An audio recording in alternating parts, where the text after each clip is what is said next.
একটা দিয়ে ঈদ করবো যেমন, আর ঈদের সময় হয়তো মনে করেন যে একটা দুইটা বিক্রি করলাম। আসসালামু আলাইকুম। আজকে আমরা চলে আসছি জুমুর বুয়াবাড়ি মিজান ভাইয়ের ছোটোখাটো। আসলে তিনি আসলে ব্যবসা ছাড়া আগে যেভাবে একটা দুইটা গরু লালন পালন করতেন, সেই আলোকে আসলে নিজের জন্য প্লাস নিজের গরুর দুধ, তারপরে নিজে একটা কুরবানির জন্য বা এক দুইটা গরু লালন পালন করতেন। ছোটো প্রান্তিক খামারি কিন্তু হলেও যে আসলে ঐতিহ্যটা ধরে রেখেছে, প্রত্যেকের ঘরে একটা দুইটা গরু লালন পালন করতেন, তাই না মিজান ভাই? তো সেই আলোকে আসলে যারা ছোট করে লালন পালন করতেছে, আসলে অনেকে 30 লাখ 40 লাখ টাকা দিয়ে খরচ করে খামার করে, এত টাকা তো সবার থাকে না। তো প্রত্যেকের ঘরে একটা দুইটা যদি গরু লালন পালন করে, তাহলে নিজের ঘরে যে দুধের চাহিদাটা এটা মিটতেছে, তাই না? তারপরে আর মনে করেন যে নিজে কুরবানি, সামনে কুরবানি আসতেছে, নিজে লালন পালন করা আগে যে একটা ব্যাপার, হ্যাঁ, এটা আপনি উদ্দেশ্যে আসলে কি কি খাবার খাওয়ান এই যে সারগুলো লালন পালন করতেছেন? এটাতে আর ঘাস লাগাইছি আমি, নেপিয়ার গাছটা না, আমি দেখলাম এই যে গাছ কাইটা নিয়ে আসছেন। ঘাস লাগাইছি আর এমনি আপনার ভুসি। আচ্ছা, ভুসি এইগুলো খাওয়াচ্ছেন না? আর এমনি এক্সট্রা তো কোনো কিছু তেমন কিছু করা লাগে না, তাই না? আর এই বাছুরটা কি আপনি আশেপাশে কার থেকে নিয়ে আসছেন? আমার এক চাচার থেকে নিয়েছিলাম। আচ্ছা আচ্ছা। স্যার কত টাকা নিয়েছিলেন এটা? 1 লাখ টাকা দিয়ে। মাশাআল্লাহ, মানে ঈদের জন্য মোটামুটি লালন পালন করে পাচ্ছেন, আরো তো 3-4 মাস আছে, তাই না? আচ্ছা আচ্ছা আচ্ছা, চমৎকার। আসলে আপনি কি আসলে এই যে টুকটা লালন পালন করতেছেন, এটা কি ঐতিহ্য, মানে আপনার ব্যবসা ছাড়া আগে লালন পালন করতো এই জন্য? একটা হয়তো পালতো একটা এরকম আর কি, মানে সবসময় একটা প্রত্যেকের ঘরে তো একটা গাবি থাকতোই, তাই না? নিজের ঘরে চাই এরকম আর কি। আচ্ছা আচ্ছা, আমরা এরকম একটা। আচ্ছা, চমৎকার। আসলে এই ধরনের যারা প্রান্তিক খামারিরা আছেন, যে নিজের ঘরের গরু লালন পালন করছে, নিজের ঘরের দুধটা খাচ্ছে, এইটাই অনেক কিছু।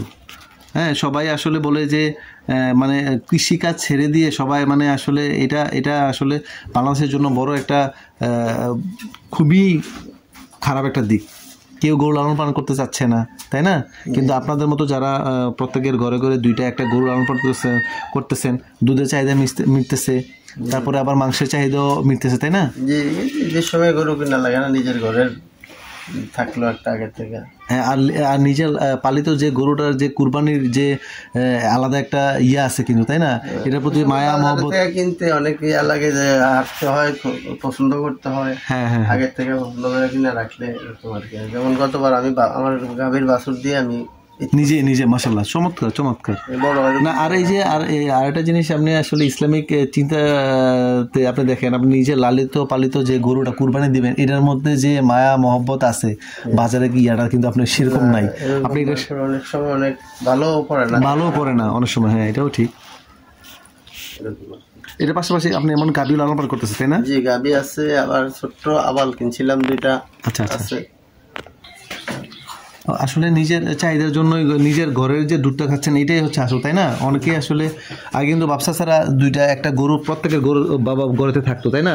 এখন কিন্তু কেউ মোটামুটি এটা অনেক কমে গেছে। আপনাদের মতো যারা আছেন তারা আসলে শখ করে যে গাভী লালন পালন করতেছেন, চমৎকার। আপনি আপনাদের আসলে খুবই মানে আপনাদের ধন্যবাদ জানাই এই জন্য যে আসলে নিজের ঘরের গোয়ালের গরু দুধ খাচ্ছেন, এটা একটা ভালো একটা জিনিস। তারপরে গোবরটা আপনি বিভিন্ন জমিতে চাষ করতেছেন, আপনি যে কৃষিকাজের যে জমিগুলাতে, এটা কিন্তু আপনি জৈব সার হিসাবে আপনি কিন্তু ব্যবহার করতে পারতেছেন বাইরে থেকে, তাই না? আপনি যে সবজিটা তৈরি করতেছেন, ওই সবজিটাও কিন্তু একটা প্রাকৃতিক সবজি হিসাবে কিন্তু তৈরি হচ্ছে। এক্সট্রা বাজার থেকে রাসায়নিক সার বা এটা সেটা কিন্তু মোটামুটি কম লাগতেছে, তাই না? তো আর আপনি যে এই 2-4টা গাভী লালন পালন করতেছেন, একটা দুইটা গাভী, একটা আবাল গরু কিনছেন, তারপর একটা ষাঁড় লালন পালন করতেছেন। তো আপনি আসলে আপনার মেইন উদ্দেশ্যটা কি? আপনি কেন লালন পালন করতেছেন? লালন পালন করতেছি। আচ্ছা আচ্ছা আচ্ছা। মানে গরুর আগে তো ছিল, আমার গাভীর ঘরে ষাঁড় থাকতো দিয়ে একটা। গত বছর আমি ঈদ করছি আমার নিজের। মাশাআল্লাহ, চমৎকার। আচ্ছা, 2 বছর নাই, মানে যে গাভী একটা বিক্রি করে দিয়েছে, ওই 2,70,000 টাকা। এটার সাথেটা নাকি? আর হ্যাঁ, এটার সাথে এটার বোনই ওইটা ছিল। ও, এটার বোনে ছিল এটা। আচ্ছা আচ্ছা আচ্ছা আচ্ছা আচ্ছা। এটার নানি দিয়ে আমি কিনছি আজকের থেকে আরো ধরুন 20 বছর আগে।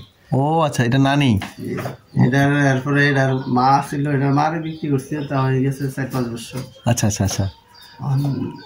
এটা আছে, এটার আর একটা বোনা ছিল, এটা 2,70,000 টাকা বিক্রি করে দিচ্ছি। ও আচ্ছা আচ্ছা আচ্ছা, তাহলে টাকাটা তো আপনার কাজে লাগছে, তাই না? জি, কাজে লাগছে। আর আমার একটা লোক আছিল, মানে আমার সাহায্য করতো, ওই লোকটা আবার আসতে পারতেছে না, রংপুর বাড়ি। আচ্ছা আচ্ছা। তো সে আসতে তার ওইখানে সে কৃষি কাজ টাজ নিজের জমিটাও জমা করছে। আচ্ছা আচ্ছা আচ্ছা আচ্ছা, এই জন্য আসা নাই, এখন নিজেই করতে নিজে করতে হয় তো। আচ্ছা আচ্ছা আচ্ছা, না আর চমৎকার। আর আপনি এই যে বললেন যে 2,30,000 টাকা গাভী লালন পালন করছেন, একটা মোটামুটি একটা নিজে একটা প্রফিট হইলো না? এইভাবেই আসলে প্রত্যেকের বাড়িতে আসলে যারা গ্রামে কেন আসলে এই যে মফস্বল এলাকায় এই যে আপনি 2টা গরু লালন পালন করছেন, আপনার একটা আর্থিক একটা স্বাবলম্বী হচ্ছেন, তাই না? বছর শেষে ছোট একটা বাছুর মিনিমাম 1 লাখ টাকা এই ধরনের এই গরুর। হ্যাঁ, কিন্তু আপনি যদি এটা যদি না করেন, সবাই যদি মানে এইসব গরু লালন পালন যদি উদ্বুদ্ধ হয়, তাহলে কিন্তু আরো মানুষের চাহিদা কিন্তু বাড়তেছে, মানুষ বাড়তেছে, তাই না? তাহলে আরো বাজারে দুধের অ্যাভেলেবেল হবে, মাংসেরও মানুষের চাহিদা আছে। এখন কিন্তু অনেকে 750-800 টাকা দিয়ে গরু মাংস কিনতে পারতেছে না। আপনাদের মতো যারা প্রান্তিক খামারি, আমি এই জন্য আসলে বিভিন্ন খামারিদের দেখাই, এই জন্য যে তারা আছে, অনেক সময় লস হয়, অনেক সময় গরু এটা সেটা বিভিন্ন সমস্যা রোগ বালাই হয়, তারপরেও তারা কিন্তু ওই মায়া ওই ভালোবাসা থেকে কিন্তু তারা লালন পালন করতেছে।